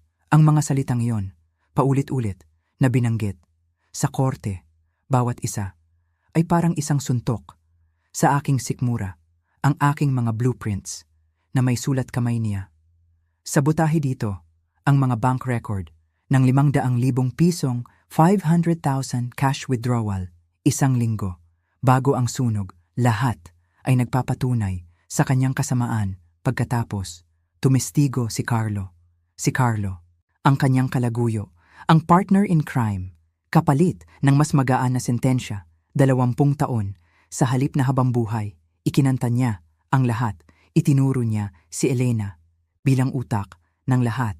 Si Elena daw ang nangako sa kanya ng 70 milyong piso sa 70,000. Si Elena daw ang nagsabi na ang disenyo ko ay perpekto para sa isang aksidente. Si Elena ang nagbigay ng susi. Ang 2 arsonista, tumestigo rin. Inilarawan nila kung paano ibinigay ni Elena ang susi, ang mga blueprint, ang mga detalyadong utos kung paano gagawin. Ang panununog, paano niya sila binayaran. Ng tigisang 100,000 piso, 100,000, bawat isa, at sa huli, ako, ang tumestigo, ikinuwento ko, ang babala ni Junjun, ang pagtatago namin, sa kabilang kalye, ang panonood sa 2 lalaki na gamit ang susi na ibinigay ng aking asawa para sunugin ang aking bahay habang dapat sana ay nasa loob ang aking anak. Habang nagsasalita ako, tiningnan ko si Elena, umiwas siya ng tingin, ang kanyang mukha, walang emosyon, ang kanyang mga mata, walang buhay. Ang hurado ay nag-deliberate.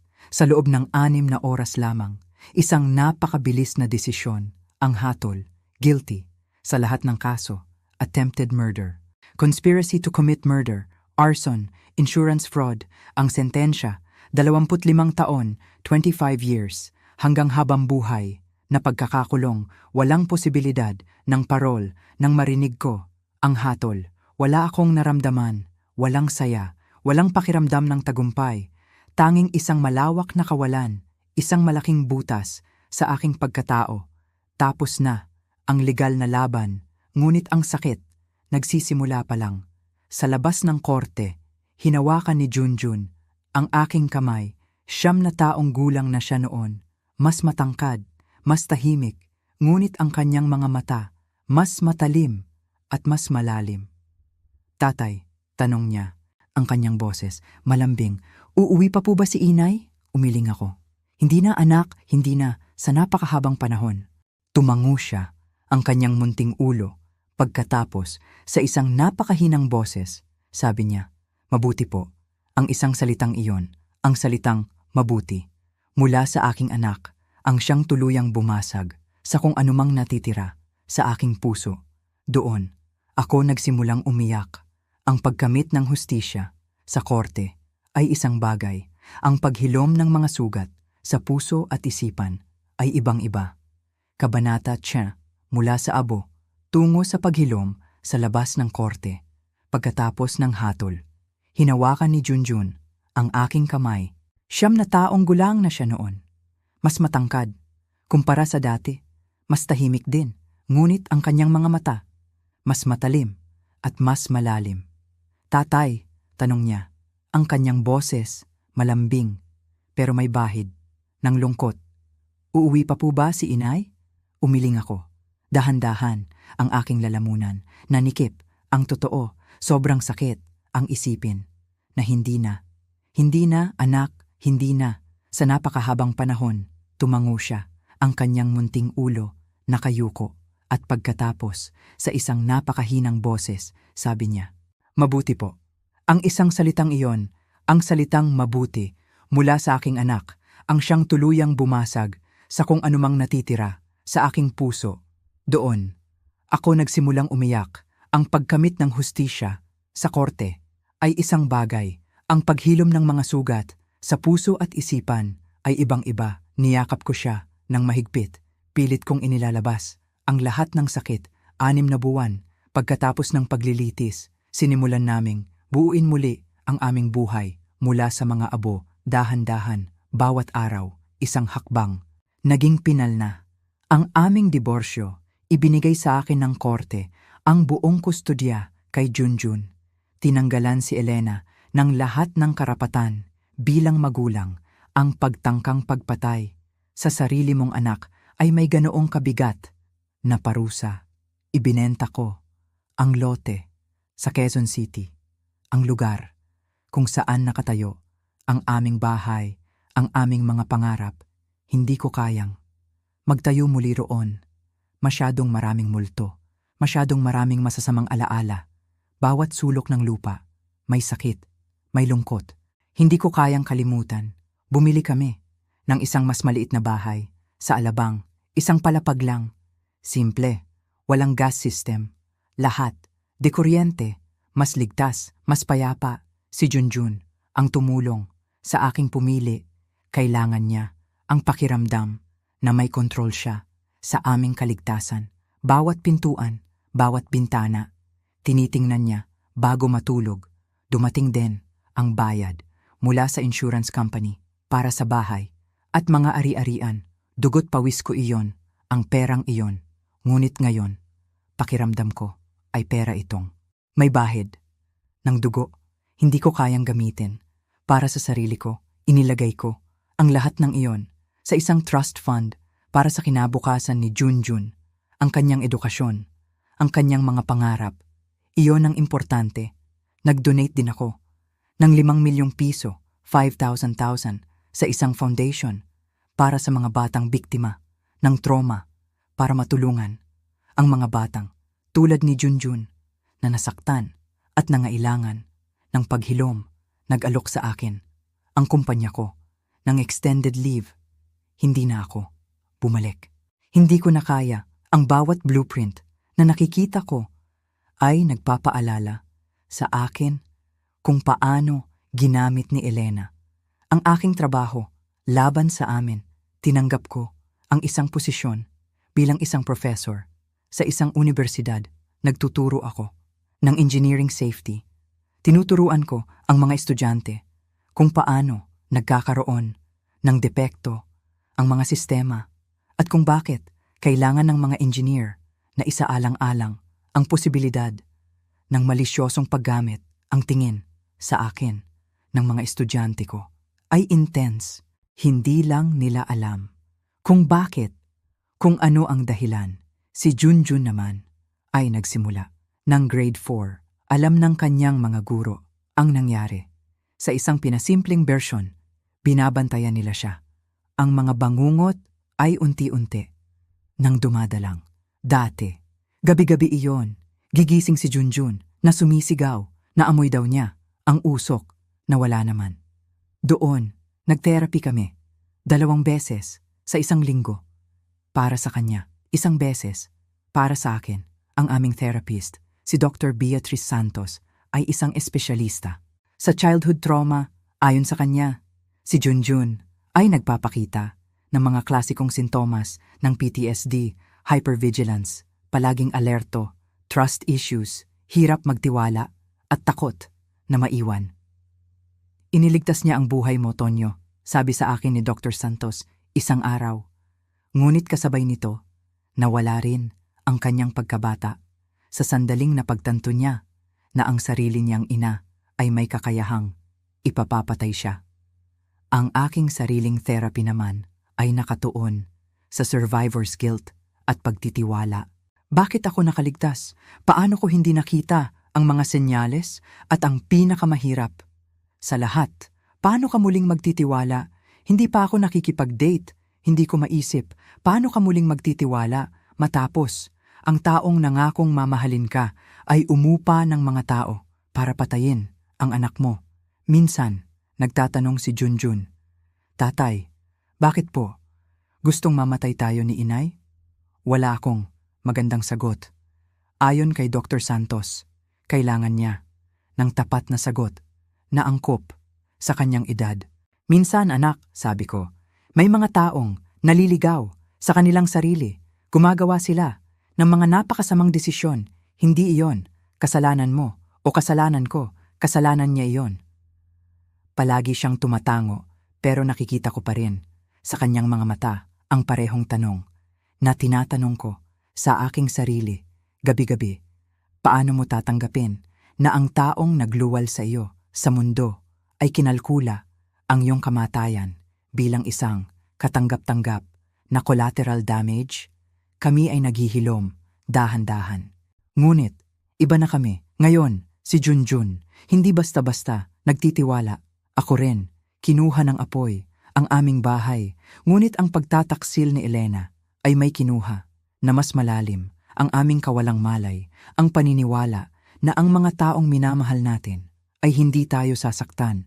3 taon at 2 buwan pagkatapos ng gabing, pinili kong maniwala sa aking anak sa airport. Nakaupo ako sa aming veranda, sa alabang, pinapanood. Si Junjun, 11 taong gulang na siya ngayon.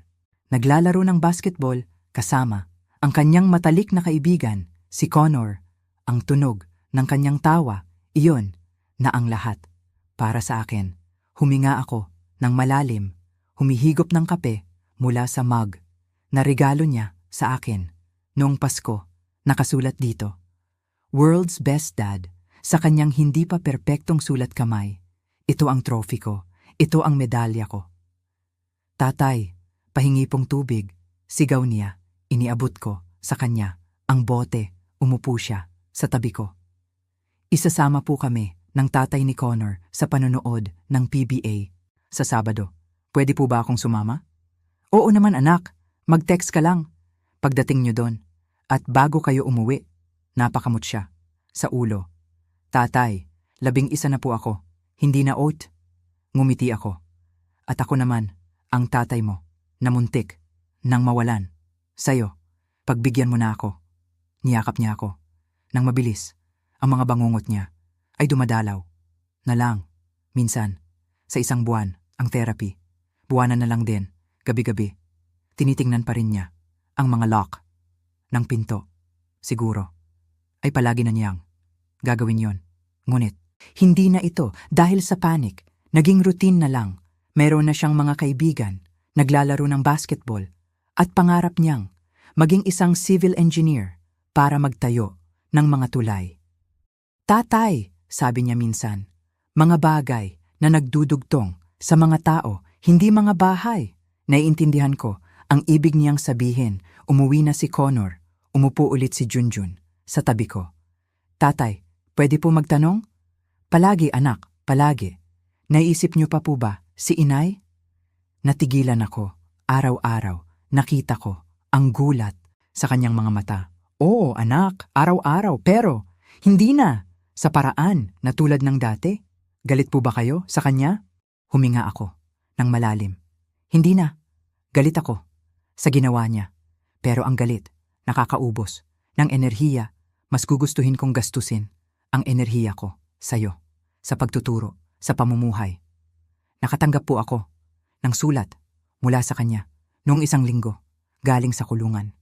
Natigilan ang puso ko. "Gusto mo bang buksan?" Hindi ko po alam. May parte sa akin na gustong malaman kung bakit, pero may parte rin na wala na nang pakialam. "Ano man ang maging desisyon mo, susuportahan kita," sabi ko. "Pero Junjun, tandaan mo ito, hindi mo utang sa kanya ang pagpapatawad. Wala kang anumang utang sa kanya. Kayo po, pinatawad niyo na po ba siya? Huminga ako, ng malalim. Hindi, pero pinalaya ko na siya. Magkaiba yon. Ang pagpapatawad ay nangangahulugang sinasabi mong, okay na ang ginawa niya. Hinding-hindi ko yon.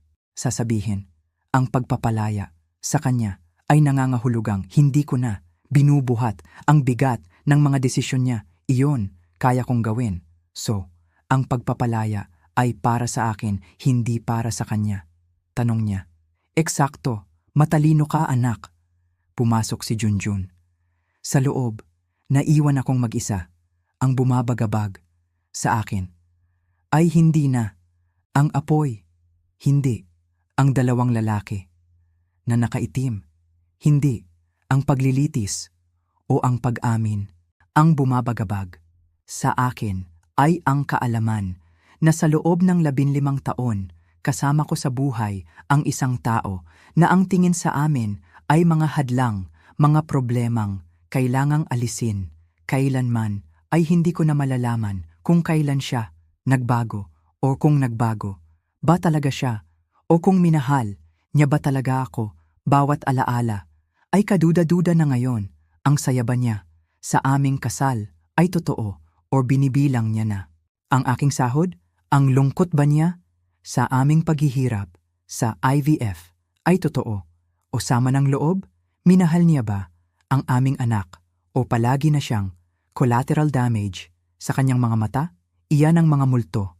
15 taon ng mga pekeng alaala, iyon ang bumabagabag. Sa akin, lumabas si Junjun, suot ang kanyang bike helmet. Tatay, pupunta lang po ako, kina Connor, uuwi po ako bago mag-dinner, 6 haro. Kinuha niya ang kanyang bike at lumingon pabalik. Hoy tatay, sabi niya, ngumiti. Oh, salamat po sa paniniwala sa akin noong gabing iyon sa airport. Nanikip ang aking lalamunan. Palagi, anak, palagi akong maniniwala sa'yo. Ngumiti siya. Alam ko po, kaya po, okay na tayo, ngayon. At umalis na siya, pinanood ko, siyang mawala. Sa kanto, hindi siya, nanalo, sinubukan niyang burahin kami, sunugin kami, gawin kaming pera. Ngunit narito pa rin kami, sugatan, oo, nagbago, sigurado, ngunit narito, naghihilom, sumusulong ang bawat araw, na gumigising si Junjun na ligtas at minamahal ay isang araw ng aming panalo, nagdadala kami ng mga peklat, ngunit nagdadala rin kami ng tagumpay. At iyon lang ang mahalaga, ang isang salitang iyon, ang salitang mabuti, mula sa aking anak, ang siyang tuluyang bumasag sa kung anumang natitira sa aking puso. Doon, ako nagsimulang umiyak. Ang pagkamit ng hustisya sa korte ay isang bagay. Ang paghilom ng mga sugat sa puso at isipan ay ibang-iba. 6 na buwan pagkatapos ng paglilitis, sinimulan naming buuin muli ang aming buhay mula sa mga abo. Nag-divorce kami. Nakuha ko ang full custody kay Junjun. Tinanggalan si Elena ng lahat ng karapatan bilang magulang. Ibinenta ko ang lote sa Quezon City. Hindi ko kayang magtayo muli roon. Masyadong maraming multo, masyadong maraming masasamang alaala. Bawat sulok ng lupa, may sakit. Bumili kami ng isang mas maliit na bahay sa Alabang. Isang palapag lang, walang gas system, lahat, de kuryente, mas ligtas, mas payapa. Si Junjun ang tumulong sa aking pumili. Kailangan niya ang pakiramdam na may kontrol siya. Sa aming kaligtasan, dumating din ang bayad mula sa insurance company para sa bahay at mga ari-arian.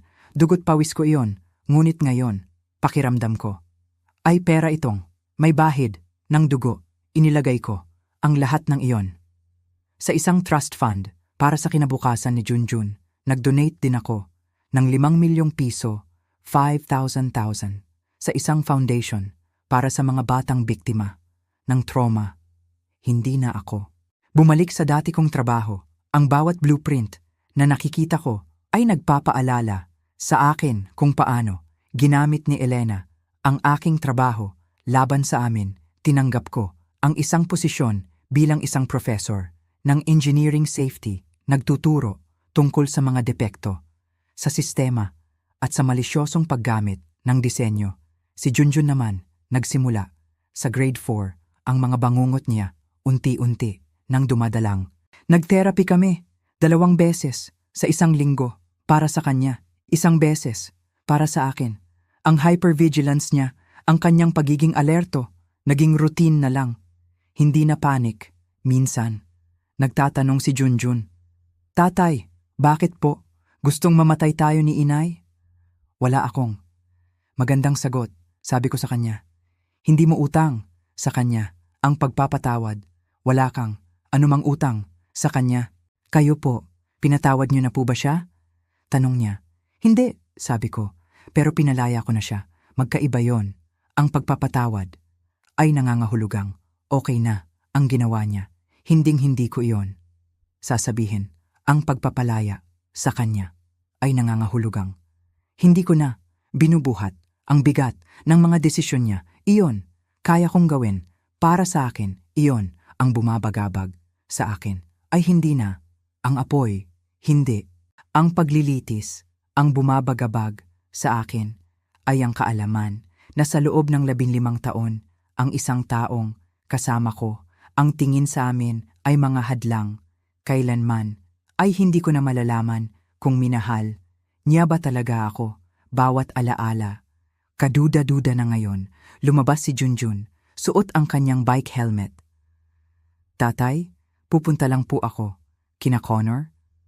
Salamat po sa paniniwala sa akin noong gabing iyon sa airport na nikip ang aking lalamunan.